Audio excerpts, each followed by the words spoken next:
মোহাম্মদের কারণে সব হারায়া জীবন দিতে বসছিলা, জ্ঞান ফেরার পর আবার সেই মোহাম্মদের নাম বলো, তোমার কি লজ্জা করে না? বিশ্ব আশিক রাসূল আবু বকর ইবনে কুয়াফা দুই চোখ থেকে পানি ছেড়ে দিয়ে বলে, মা, মুহাম্মাদুর রাসূলুল্লাহকে চিনতে পারো নাই গো মা? মুহাম্মাদুর রাসূলুল্লাহ সেই মহামনুষীর নাম যে কদম চুম্বন করলে আসমানের মালিক আল্লাহ খুশি হইয়া যায়। ও মা, তুমি দেখেছ তোমার আবু বকর আজকে মুহাম্মাদের জন্য জীবন দিতে বসছিল, জীবনটা চলে যায় না মা। তবে জেনে রেখো মা, আজকে যদি তোমার আবু বকর নবীর জন্য জীবনটা বিসর্জন দিয়ে দিত, আর আমার আল্লাহ যদি জিজ্ঞেস করতেন, এ আবু বকর, আমার প্রিয় হাবিবের জন্য জীবন দিয়ে এসেছ, শহীদ হয়ে এসেছ, বলো না তুমি বিনিময়ে কি পুরস্কার আমি আল্লাহর কাছে চাও? আমি আল্লাহকে ডাক দিয়ে বলতাম, আল্লাহ, তুমি আমি আবু বকরকে এমন 100টা জীবন দাও। আল্লাহু আকবার। তুমি আমি আবু বকরকে এমন 100টি জীবন দাও, আমি একবার নয়, দুইবার নয়, ওগো মাবুদ, তোমার নবীর জন্য 100 বার শহীদ হইতে প্রস্তুত। আল্লাহু আকবার বলেন। আমরা সামান্য বিপদ দেখলে নবী ভুলে যাই, কোরআন ভুলে যাই, হাদিস ভুলে যাই, ইসলাম ভুলে যাই, ইমাম সাহেব ভুলে যাই। কথা বলেন। আর আশিক রাসূল কাহাকে বলে? 100 বার জীবন দিব, কোনো সমস্যা নাই রাসূলের জন্য। আল্লাহু আকবার বলেন। কেমন প্রেম ছিল, কেমন ভালোবাসা ছিল। বিশ্ব নবীজি একবার বলেছেন, কয়বার? একবার বলেছেন, আবু বকর, আপনি আমার হিজরতের সাথী হবেন। 6 মাস পরে এসে গভীর রাত্রিতে বিশ্ব নবী রাতের বেলায় গভীর রাতে একটা টোকা দিছে আবু বকরের ঘরে গিয়ে। যেই মাত্র টোকাটা দিছে, আবু বকর সাথে সাথে দরজা খুলে দিছে। আল্লাহু আকবার বলেন। দরজা খোলার সঙ্গে সঙ্গে বিশ্ব নবী কেঁদে ফেলেছেন, বিশ্ব নবী কেঁদে দিয়েছেন। আবু বকর, আপনি কি ঘুমান না? গভীর রাতে আপনাকে একটা ডাক দিলাম, আর আপনি সঙ্গে সঙ্গে দরজা খুলে দিলেন, কিভাবে সম্ভব? আপনি কি ঘুমান না?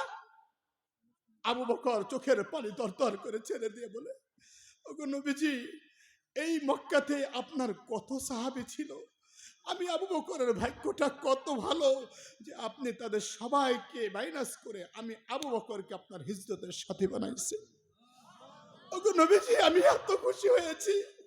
6 মাস পূর্বে আপনি যেদিন আপনার আবু বকরকে হিজরতের সাথী ঘোষণা করেছেন, ওই দিন আমি বাড়িতে সেই হিজরতের সামান সব একত্র করে ফেলেছি, দরজার পাশে রেখে দিয়েছি। আর ওই দিনের পর থেকে আজ পর্যন্ত আপনার আবু বকর বিছানায় পিঠ লাগায়া এক রাত্রেও ঘুমায় নাই। আওয়াজ করে বলুন আল্লাহু আকবার। প্রতি রাত ওগো নবীজি অপেক্ষায় বসে থাকি, কোন দিন কখন যেন আমার প্রাণের রাসূল এসে ডাক দিবে। এই বুঝি আমার প্রাণের রাসূল আসলো, এই বুঝি আমার প্রাণের রাসূল ডাকলো। আমার রাসূল যদি গভীর রাত্রিতে আসে, আর যদি 2 ডাক দেওয়া লাগে, বেয়াদবি হবে।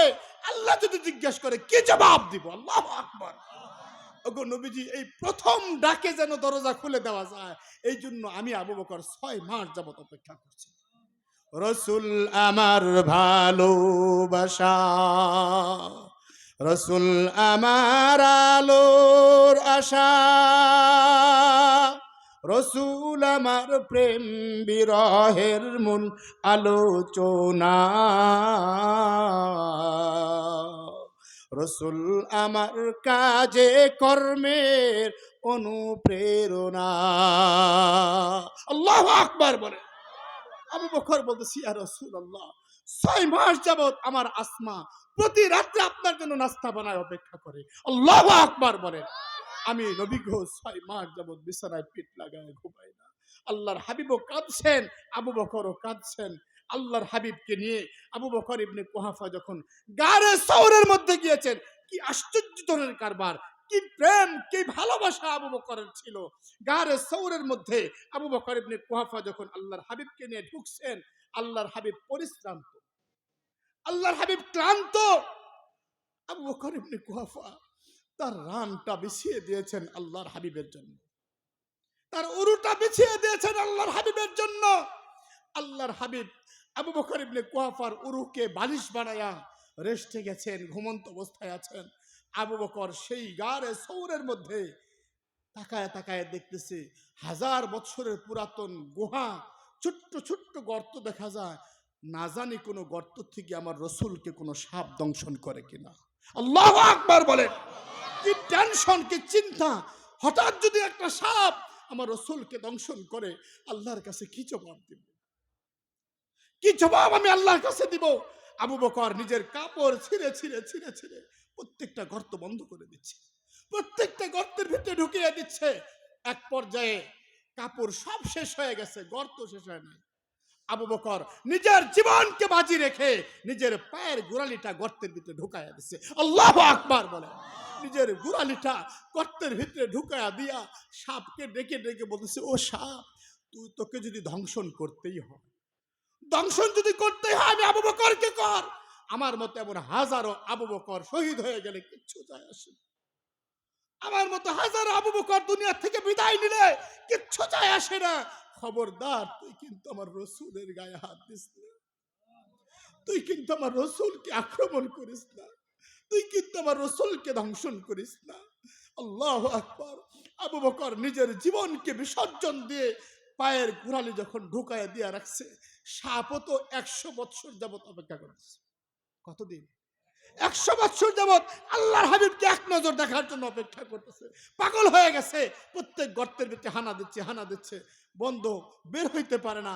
শেষ পর্যন্ত যখন আবু বকরের গোড়ালিতে আসছে, একটু নরম নরম লাগছে, মানুষের মতো লাগছে, গোশতের মতো লাগছে, তো ধাক্কাচ্ছে, পা তো ছাড়ে না, পা তো ছাড়ে না। আমি আর আপনি হলে কি করতাম? দংশন করার জন্য সাপ খুঁচা দিলে কত আগেই পাও বের করে দিতাম, কথা বলেন ঠিক কিনা? অথচ বিশ্ব আশিক রাসূল আবু বকর পা ছাড়ে না। শেষ পর্যন্ত সাপ রাগ হয়ে আবু বকরকে দংশন করেছে। পাহাড়ি বিষাক্ত সাপ আবু বকরকে দংশন করার সাথে সাথে আবু বকরের গোটা শরীরের মধ্যে বিষ মুহূর্তের ভিতরে ছাইলাম করেছে। সুন্দর মুলার মতো আবু বকর কালো হয়ে গেছে। আবু বকর চিন্তা করে, না, আমি আবু বকর প্রয়োজনে জীবন চলে যাবে, আমি আবু বকর প্রয়োজনে শহীদ হয়ে যাব, আমি আবু বকরের জীবনের থেকে আমার রসুলের ঘুমের মূল্য বেশি। আবু বকর খুব ভালো করেই জানতেন, যত বিপদ আসুক না কেন, আমি যদি এই মুহূর্তে আল্লাহর হাবিবকে বলি, আমার এই বিপদ কেটে যাবে। আবু বকর এটা জানতেন না জানতেন না? জোরে আওয়াজ করে বলুন, জানতেন কি জানতেন না? আবু বকর খুব ভালো করেই জানতেন যে আমি এই মুহূর্তে আল্লাহর হাবিবকে জাগ্রত করলে এ বিষ পানি হয়ে যাবে। কিন্তু আবু বকর সেটা করেন নাই। আবু বকর নিজের জীবন বিসর্জন দিতে প্রস্তুত হয়েছেন যে না, আমি মরে যাই যাব, কিন্তু আল্লাহর হাবিবের ঘুম যেন না ভাঙে, আল্লাহর হাবিব যেন জাগ্রত না হয়। আবু বকর এই চিন্তা করে বিষে শরীরে এমন আক্রমণ, এত অবস্থা, আবু বকরের চোখ থেকে একা একাই টপ টপ টপ টপ করে পানি পড়তেছে। আবু বকরের চোখের পানি যখন জমিনে পড়ছে, এক ফুটা গরম চোখের পানি মনের অজান্তে আবু বকরের পানি রসুলের শরীরে পড়ছে। আল্লাহর হাবিবের শরীর মুবারকে যখন আবু বকরের এক ফোঁটা পানি পড়ছে, আল্লাহর হাবিবের ঘুম ভেঙে গেছে। আল্লাহর হাবিব সাল্লাল্লাহু আলাইহি ওয়াসাল্লাম তাকায়া দেখে, ঘট সর্বনাশ, আমার সুন্দর লাল মুলার মতো আবু বকর কালো হয়ে গেছে। আল্লাহর হাবিব ডাক দিয়ে বলে, আবু বকর, তোমার এই অবস্থা কে করলো? তোমার এই অবস্থা কেন? বলে, ইয়া রাসূলুল্লাহ, আমাকে সাপ দংশন করেছে। কিভাবে? বলে, ইয়া রাসূলুল্লাহ, পাহাড়ে বিষাক্ত সাপ, গর্ত তো সবগুলো বন্ধ করেছি, কাপড় শেষ পায়ের গোড়ালি দিয়ে রাখছি, আপনি যেন নবী সেফ থাকেন। আল্লাহু আকবার বলে। আপনি নবীকে যেন দংশন করতে না পারে, এই জন্য পা ঢুকাইয়া দিছিলাম, পায়ের ভিতরে দংশন করেছে। আল্লাহর হাবিব বলে, কেন পা ঢুকাইছ? এত অনিরাপদ কেন হয়েছ? ইয়া রাসূলুল্লাহ, আমি আপনাকে ভালোবাসি, আপনার চেহারার দিকে তাকিয়ে থাকা আমি পছন্দ করি। আল্লাহু আকবার। ওগো নবীজি, আমি পারি নাই আপনাকে ডাক দিতে। আল্লাহর হাবিব বলে, তুমি আমাকে ডাকতে, জাগ্রত করতে। আবু বকর বলে, ইয়া রাসূলুল্লাহ, আমার জীবনের চাইতে আমার কাছে আপনার রেস্টের মূল্য বেশি, আমার জীবনের থেকে আমার কাছে আপনার ঘুমের মর্তবা বেশি, মূল্য বেশি। এই জন্য আমি আবু বকর আপনাকে ডাক দেই নাই। আমি চিন্তা করছি আমার জীবন চলে যাবে, আমি মরে যাব, তবে আল্লাহ রসুলের রেস্ট ভাঙা যাবে না। আল্লাহর হাবিব নিজের জবান থেকে একটু থুথু মোবারক বের করে আবু বকরের ক্ষত স্থানে লাগাইয়া দিছে। মুহূর্তের ভিতরে আল্লাহ তাআলা পুরা বৃষ্টি পানি করে দিছে। আমি আপনাদেরকে স্পষ্ট ভাষায় জিজ্ঞেস করতে চাই, আবু বকর ইবনে কুহাফা জীবনের সর্বস্ব ইসলামের জন্য বিসর্জন দিয়েছেন। আওয়াজ করে বলেন, নিজের জীবনকে বাজি রেখেছেন, আল্লাহর হাবিবের পাশে দাঁড়িয়েছেন, জীবন যৌবন সব ব্যয় করেছেন। লাভবান না ক্ষতিগ্রস্ত? জোরে বলেন, লাভবান না ক্ষতিগ্রস্ত? আল্লাহর হাবিব সাল্লাল্লাহু আলাইহি ওয়াসাল্লাম আয়েশা সিদ্দিকাকে নিয়ে রাতের বেলায় চলছেন, জ্যোৎস্না রাত। আয়েশা সিদ্দিকা প্রশ্ন করে, ইয়া রাসূলুল্লাহ, আসমানে যতগুলো তারকা দেখা যায়, এত নেকি কি আপনার কোন সাহাবীর আছে? আল্লাহর হাবিব সাল্লাল্লাহু আলাইহি ওয়াসাল্লাম মুস্কি হেসে বলেন, আয়েশা, এত কয়টা নেকি তো আমার ওমরের আমল নামায় আছে। আয়েশা সিদ্দিকার মনটা খারাপ হয়ে গেল। আল্লাহর হাবিব বলেন, আয়েশা, তুমি কি মন খারাপ করলা? আয়েশা বলে, ইয়া রাসূলুল্লাহ, আমি ভেবেছিলাম আপনি মনে হয় আমার বাবা আবু বকরের নামটা বলবেন, কিন্তু আপনি দেখি ওমরের নাম বললেন। আল্লাহর হাবিব সাল্লাল্লাহু আলাইহি ওয়াসাল্লাম ডাক দিয়ে বলেন, আয়েশা, তুমি জানো না আমার সাহাবীদের নেক আমল দুনিয়ার কোনো আসবাবের সাথে তুলনা করা যায়, কিন্তু আমার আবু বকরের আমল পৃথিবীর কোনো আসবাবের সাথে তুলনা করা যায় না। আল্লাহু আকবার বলেন। ওমর ইবনুল খাত্তাব বলে, ভাই আবু বকর, আমার থেকে আপনার নেকি বেশি। আবু বকর বলে, না, আমার থেকে আপনার নেকি বেশি। ওমর ইবনুল খাত্তাব বলে, তাইলে আসেন না নেকি দিয়ে একটু বদলা বদলি করি। আপনার শুধুমাত্র আল্লাহর হাবিবের সাথে গারে সৌরের মধ্যে যে 3 রাত ছিলেন, নিজের জীবনকে বাজি রেখেছিলেন, সাপের ধ্বংসন খেয়েছিলেন, ওই এক রাত্রে আল্লাহ আপনারে বদলায় যে সব দিয়েছে, ওই সব আপনি আমি ওমরকে দিবেন, আর আমি ওমর আপনাকে সারা জীবনের সব নেকি দিয়ে দিব। সুবহানাল্লাহ, আস্তে করে কোন। আবু বকরও জানে ওই রাতের মূল্য কত, ওমরও জানে ওই রাতের মূল্য কত। আবু বকর বলে, ভাই ওমর, নেকি দিয়ে বদলা বদলি হয় না। সুবহানাল্লাহ বলেন। তার মানে কি? তার মানে হলো শুধু ওমর কেন, তাম পৃথিবীর সমস্ত উম্মতের নেকি এক পাল্লায় দিলে আবু বকরের নেকির সমান হবে না। সুবহানাল্লাহ বলেন। হাসরের ময়দানে আবু বকর ইবনে কুহাফাকে যখন উঠানো হবে, যখন ওনার জান্নাতে যাওয়ার পালা আসবে, আল্লাহু আকবার, যখন জান্নাতে যাওয়ার পালা আসবে, জান্নাতের 8 দরজা থেকে আবু বকরকে ডাকতে থাকবে। সুবহানাল্লাহ কোন। আরো জোরে বলেন। 8 দরজা থেকে আবু বকর ইবনে কুহাফাকে ডাকতে থাকবে, আসেন আসেন আসেন, আপনি আমার দরজা দিয়ে প্রবেশ করেন। ও ভাইয়ারা, বাবারা, আমরা একটা দরজা খুঁজে পাই না, আর আবু বকরকে 8টা দরজা থেকে ডাকতে থাকবে। আবু বকর ইবনে কুহাফা আল্লাহর হাবিবের সামনে বসে আছেন। জিবরিল আমিন এসে ডাক দিয়ে বলতেছেন, ইয়া রাসূলুল্লাহ, আল্লাহ আপনাকে সালাম জানিয়েছেন। শুধু আল্লাহ নয়, আপনার পাশে যে আবু বকর বসে আছে, ওই আবু বকরকেও আমার আল্লাহ সালাম জানিয়েছে। আপনি কি বলেন? পৃথিবীর সব দিয়ে যদি আল্লাহর সালাম পাওয়া যায়, লাভ না ক্ষতি? জোরে বলেন, লাভ না ক্ষতি? পৃথিবীর সর্বস্ব ব্যয় করে যদি আল্লাহর সালাম পাওয়া যায়, এর থেকে লাভবান হওয়ার মতো আর কিছু থাকতে পারে? সেজন্য বলি, এই পৃথিবীতে যারা আল্লাহর হাবিবের সংস্পর্শে এসেছে, যারা আল্লাহর হাবিবের আদর্শ গ্রহণ করেছে, তারাই দামি হয়েছে। আওয়াজ করে বলুন ঠিক কিনা? কিন্তু দুর্ভাগ্য আমাদের, আমরা আজকে আল্লাহর হাবিবের আদর্শ থেকে অনেক দূরে। কথা বলেন। আমাদের সন্তানেরা আল্লাহর হাবিবের আদর্শ থেকে অনেক দূরে, যার কারণে না আমাদের দেশে শান্তি আছে, না আমাদের সামাজিক জীবনে শান্তি আছে, না আমাদের পারিবারিক জীবনে শান্তি আছে, না আমাদের ফ্যামিলিতে শান্তি আছে, না আমরা ব্যক্তি জীবনে শান্তিতে আছি। কোনো জায়গায় শান্তি নাই। কারণ কি? এক কারণ একটাই, সেটা হলো আমরা নবী করিম সাল্লাল্লাহু আলাইহি ওয়াসাল্লামের আদর্শ থেকে অনেক দূরে সরে গিয়েছি। এজন্য আসুন, সামনে পবিত্র মাহে রমজান, অত্যন্ত বরকতময় মাস। রহমতের মাস, মাগফিরাতের মাস, দোজখ থেকে মুক্তির মাস। এই মাসে আমরা আমাদের নিজেকে পরিবর্তন করি। বিগত সালে, বিগত জীবনে যা করেছি, এখন থেকে যদি প্রতিজ্ঞা করি যে আমি আমার রসুলের আদর্শ থেকে এক চুল পরিমাণ বাহিরে যাব না, করতে পারি না? জোরে বলেন, পারি কি পারি না? আমার আগে এক বক্তায় বলে গিয়েছেন তাওবার কথা।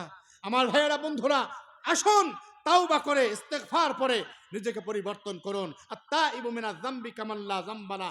আল্লাহ আপনাকে সহি করে দিবে, আল্লাহ আপনাকে কাছের বানিয়ে নেবে, আল্লাহ আপনাকে হাবিবুল্লাহ ঘোষণা করবে। এবং সামনের জীবনটা আসুন আমরা সকলেই প্রিয় নবীর আদর্শ মোতাবেক চালাই। ইনশাআল্লাহ প্রতিজ্ঞা করছি, আপনার ব্যক্তি জীবনে শান্তি আসবে, আপনার পারিবারিক জীবনে শান্তি আসবে, আপনার সাংসারিক জীবনে শান্তি আসবে। তবে আদর্শটা আসলে রাসূলকেই বানাইতে হবে। কথা বলেন ঠিক কিনা?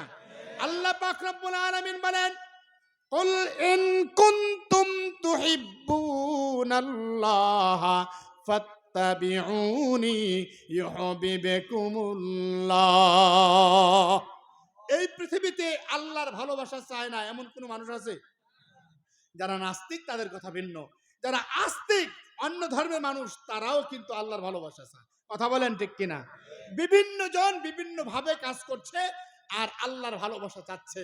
তবে আল্লাহর ভালোবাসা আমি আমার মন চাহিভাবে চালাইলে চললে হবে না? আল্লাহর একটা সিদ্ধান্ত আছে। আল্লাহর একটা সিদ্ধান্ত আছে না নাই? আল্লাহর সিদ্ধান্তে যতক্ষণ আসবো না অতক্ষণ পর্যন্ত আল্লাহর সন্তুষ্টি পাওয়া যাবে না। কথা বলেন ঠিক কিনা? এজন্য আসুন আমরা জেনে নেই আল্লাহ কার প্রতি সন্তুষ্ট। জানার প্রয়োজন আছে না নাই? আল্লাহ কাকে ভালোবাসে, কার সঙ্গে সংস্পর্শ হইলে আল্লাহ পাক রব্বুল আলামিনের ভালোবাসা পাওয়া যাবে, এটা আল্লাহ কোরআনেই বলে দিয়েছেন। রব নিজেই ডাক দিয়ে বলে নবীকে, আর নবী আমাদেরকে বলেছেন, এ পৃথিবীর মানুষেরা, তোমরা যারা আমি রসুলের পদাঙ্ক অনুসরণ করবে তাদের প্রতি আল্লাহ সন্তুষ্ট হয়ে যাবে। আরেকটু আসতে বলেন সুবহানাল্লাহ। তাহলে পদাঙ্ক অনুসরণ করতে হবে কার? রসুলের। কার? রসুলের পদাঙ্ক অনুসরণ করলে খুশি হবেন যিনি, তিনি কে? ইউহিব্বুকুমুল্লাহ। আল্লাহর ভালোবাসা পাওয়া যাবে। সুবহানাল্লাহ বলেন। তাকে আল্লাহ নিজে ভালোবাসবেন। এজন্য আল্লাহর ভালোবাসা পেতে চাইলে রসুলের পদাঙ্ক অনুসরণের প্রয়োজন আছে না নাই? আর রসুল কি বলেন জানেন? রসুল আরবি সাল্লাল্লাহু আলাইহি ওয়াসাল্লাম বলেন, ক্বালান নবিয়্যু সাল্লাল্লাহু আলাইহি ওয়াসাল্লাম, মান আহাব্বা সুন্নতি ফাকাদ আহাব্বানি ওয়া মান আহাব্বানি কানা মাই ফিল জান্নাহ। আল্লাহু আকবার। প্রিয় নবীজি বলেন, তোমরা যারা আমি রসুলের সুন্নতকে আঁকড়িয়ে ধরবে, মনে রাখবে আমি রসুলের মোহাব্বত তারা পাবে, আমি রসুলের ভালোবাসা তারা পাবে। আর আমি রসুল যাদেরকে মোহাব্বত করব, আমি রসুলের ভালোবাসা যারা দুনিয়াতে পাবে, সে আর আমি জান্নাতে পাশাপাশি থাকব। নবীর সঙ্গে পাশাপাশি জান্নাতে থাকার ইচ্ছা আছে তো? আরে জোরে বলেন, আছে না নাই? নবীর সঙ্গে পাশাপাশি জান্নাতে থাকতে চাইলে চুল কাটতে হবে নেইমারের মতো। নেইমার, মেসি, রোনালদো না রিভালদো, আরো কত কি আছে, এগুলোর মতো চুল কাটলে রসুলের সুন্নত আদায় হবে। রসুলের সুন্নত প্রত্যেকটা স্তরে আছে না নাই? টুপির ভিতরে রসুলের সুন্নাহ আছে, দাড়ি রাখার ভিতরে রসুলের সুন্নাহ আছে, নামাজ পড়ার ভিতরে আছে, রোজা রাখার ভিতরে আছে, টয়লেট করার ভিতরে আছে, ভাত খাওয়ার ভিতরে আছে, বাজার করার ভিতরে আছে, টুপি পরার ভিতরে আছে, লুঙ্গি পরার ভিতরে আছে, জুতা পরার ভিতরে আছে, মসজিদে প্রবেশের ক্ষেত্রে আছে, মসজিদ থেকে বের হওয়ারটাও আছে। আছে না নাই? আরে বাবা জোরে আওয়াজ দিয়ে বলুন, আছে না নাই? প্রত্যেকটা স্তরে আমার হাবিবের সুন্নাহ আছে, ওগুলোকে খুঁটে খুঁটে বের করেন। শামাইলে তিরমিজি বাংলা আছে, কিনেন, ওটা পড়েন। শামাইলে তিরমিজির ভিতরে রসুল কোন কাজ কিভাবে করেছেন, কোন অবস্থায় থেকেছেন, কেমন ছিলেন, সব লেখা আছে।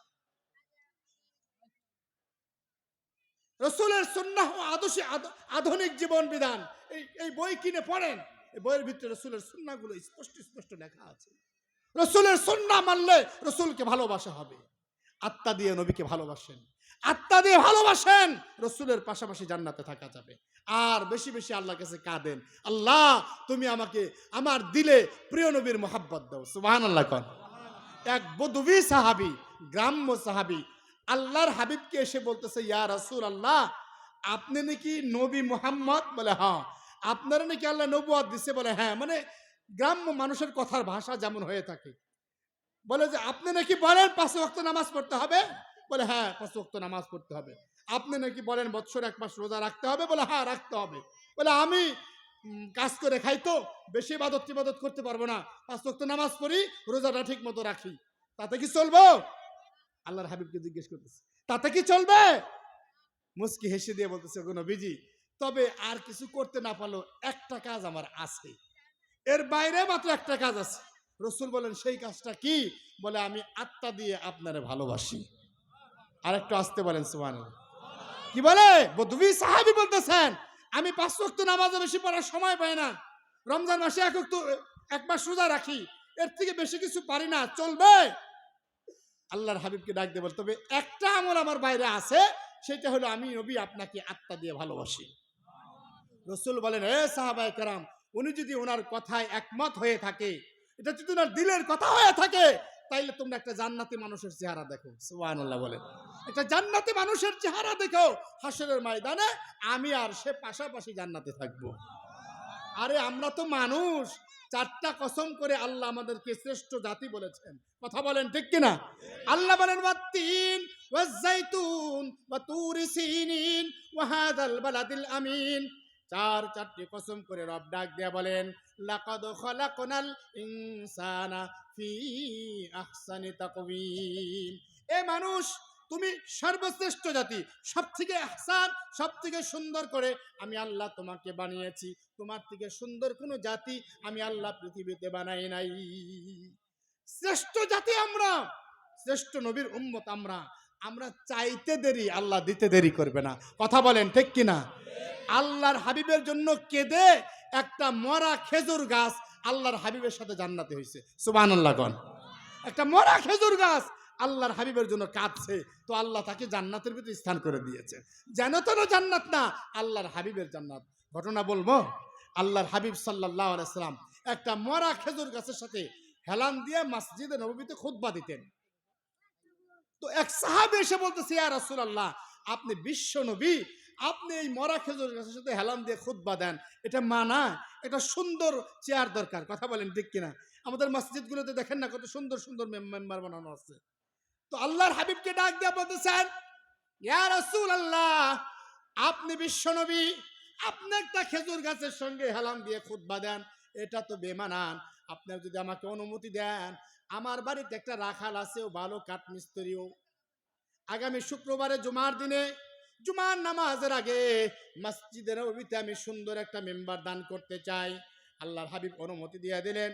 পরের জুমার খুতবার পূর্বেই মসজিদে নববীর ভিতরে একটা সুন্দর মেম্বারের ব্যবস্থা করা হইল। আল্লাহর হাবিব সাল্লাল্লাহু আলাইহি ওয়াসাল্লাম সুন্দর মেম্বারে বসে যেই মাত্র খুতবাটা শুরু করবেন, এমন সময় আল্লাহর হাবিব লক্ষ্য করলেন পিছনের দিক থেকে গুনগুন গুনগুন সুরে কান্নার আওয়াজ ভেসে আসতেছে। আল্লাহর হাবিব চিন্তা করলেন, কিরে পিছনে তো কোনো মানুষ নাই, কান্নার আওয়াজ কোত্থেকে আসে? আল্লাহর হাবিব বিশ্ব নবী খুতবাটা বন্ধ করে দিলেন, পিছন দিকে তাকাইলেন এবং মেম্বার থেকে নেমে সেখানে চলে গেলেন। গিয়ে আওয়াজ শুনতে পারলেন খেজুর গাছের ভিতর থেকেই কান্নার আওয়াজটা ভেসে আসতেছে। আল্লাহু আকবার। আপনারা কি বলেন? আল্লাহ ইচ্ছা করলে মরা খেজুর গাছের ভিতর থেকে কান্নার আওয়াজ বের করতে পারে কি পারে না? আমার রসুলের সাথে ছাগল ছানা কথা বলছে না বলে নাই? আমার রসুলের সঙ্গে সাপ কথা বলছে না বলে নাই? হরিণ ছানা কথা বলছে না বলে নাই? আসমানের মেঘ ছায়া দিছে না দেয় নাই? আসমানের চাঁদ দ্বিখণ্ডিত হয়েছে না হয় নাই? হাতের পাথর, আবু জাহেলের হাতের ভিতরের পাথর কথা বলছে না বলে নাই? বলছে পাথর যদি কথা বলতে পারে, গাছ যদি কথা বলতে পারে, মরা খেজুর গাছের ভিতর থেকে আওয়াজ বের হওয়া সম্ভব না? সম্ভব না। বলতে হবে আমার আল্লাহ বলাইলে সবই সম্ভব। আওয়াজ করে বলুন ঠিক কিনা? আল্লাহর হাবিব সাল্লাল্লাহু আলাইহি ওয়াসাল্লাম বুঝতে পারলেন এতদিন পর্যন্ত যেই খেজুর গাছের সঙ্গে হেলান দিয়ে আমি নবী খুতবা দিয়েছি, ও খেজুর গাছকে সরায়া দেওয়ার কারণে ও কষ্ট পেয়েছে, তাই ও কান্না করছে। সন্তান কান্না করলে যেমন মা তাকে আদর করে, যতন করে, কোলে নেয়, চুমু দেয়, বুকে নেয়, ঠিক তদ্রুপ ভাবে দয়ার সাগর রাহমাতুল লিল আলামিন নবী খেজুর গাছটাকে জড়ায়া ধরে আদর করতেছে। সুবহানাল্লাহ বলেন। খেজুর গাছটাকে জড়িয়ে ধরে আল্লাহর হাবিব ডাক দিয়া বলতেছেন, খেজুর গাছ কেঁদো না, আমি নবী দোয়া করে দিচ্ছি। কেঁদো না, মন খারাপ করো না, আমি নবী দোয়া করে দিচ্ছি, তোমার এই গাছটাকে আবার মসজিদে নববীর সামনে রোপণ করা হবে, তোমার গাছে আবার পাতা গজাবে। সুবহানাল্লাহ। তুমি আবার জীবিত হবে, কিয়ামত পর্যন্ত তোমার হায়াতকে বাড়িয়ে দেওয়া হবে। আল্লাহু আকবার। তোমার গাছে খেজুর আসবে, তবে তোমার গাছে যেই ফলটা আসবে, খেজুরটা আসবে, ওটা পৃথিবীর শ্রেষ্ঠতম খেজুর হবে। তোমার থেকে 12 মাস খেজুর বের হবে। কিয়ামত পর্যন্ত যত মানুষ মসজিদে নববীর জিয়ারতে আসবে, তোমার গাছ থেকে বরকতের নিয়তে খেজুরগুলো গ্রহণ করবে। এতক্ষণ পর্যন্ত খেজুর গাছ শুধুমাত্র কান্না করতেছিল, কথা বলে নাই। এবার খেজুর গাছের জবান খুলে গেছে। আল্লাহু আকবার। লিল্লাহে তাকবীর। হয় না জোরে লিল্লাহে তাকবীর। প্রধান বক্তার আগমন, শাইখুল হাদিস আল্লামা মুফতি হামিদ জহুরী সাহেবের আগমন। লিল্লাহে তাকবীর। হুজুর এসে গেছে, আর কথা বলা বেয়াদবি হবে। হুজুর আমার উস্তাদ সমতুল্য আছে, উস্তাদ সমতুল্য মুরব্বী, বহু জায়গায় হুজুরের ছত্রছায়ায় বয়ান করে থাকি। আপনারা সবাই বসে যান, হুজুর আলোচনা করবে, অত্যন্ত মূল্যবান আলোচনা হবে। আসসালামু আলাইকুম ওয়া রাহমাতুল্লাহ।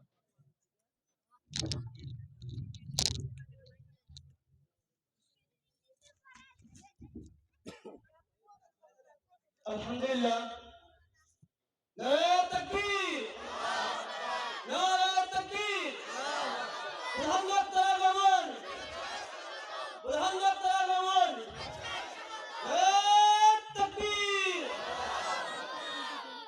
আলহামদুলিল্লাহ।